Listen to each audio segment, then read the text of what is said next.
Жасалма интеллекти өнүктүрүүнүн келечеги, аны жөнгө салуунун маанилүүлүгү жана нейрон тармактарын колдонуунун этикалык аспектлери Астанадагы серепчилери тарабынан талкууланды. Иш-чарага казак жана француз адистери катышты. Жолугушууда Парижде өткөн жасалма интеллект боюнча эл аралык саммиттин жыйынтыгы жана бул багыттагы эки өлкөнүн мындан аркы кызматташтыгы тууралуу сөз болду. Атап айтканда, Алем Чекит Ай эл аралык борборунун алкагында Tomorrow School долбоорун ишке ашырууда. Акыркысы француз билим берүү платформасынын негизинде алдын ала программалуу көндүмдөрү жок болсо да жасалма интеллект тармагында акысыз окууга уникалдуу мүмкүнчүлүк берет. Франциянын Казакстандагы элчиси Сильван Гиогенин айтымында бул демилге эки өлкөнүн академиялык байланыштарын чыңдоонун үлгүсү болуп саналат.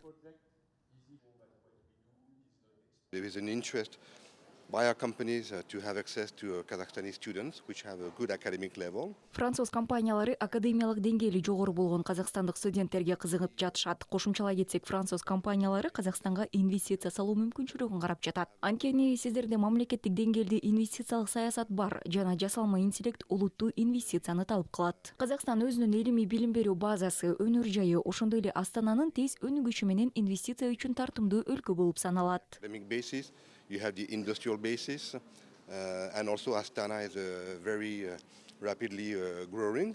Kazakhstan will benefit from not only Казакстан үчүн Парижде өткөн жана келерки жылы дагы өтө турган жасалма интеллект саммитине катышуу гана эмес, ошондой эле жасалма интеллект боюнча глобалдык өнөктөштүккө катышуу маанилүү. Бул платформада биз идеяларды, тажрыйбаларды жана жөнгө салуу ыкмаларын алмаша алабыз. Казакстан учурда жасалма интеллект мыйзамын иштеп чыгып жаткандыктан, этикалык түрдө жана туруктуу өнүгүү үчүн жасалма интеллект технологияларын илгерилетүү боюнча дүйнөлүк мыкты тажрыйбаларды эске алуу маанилүү. advancing AI technologies in more sustainable, ethical manner.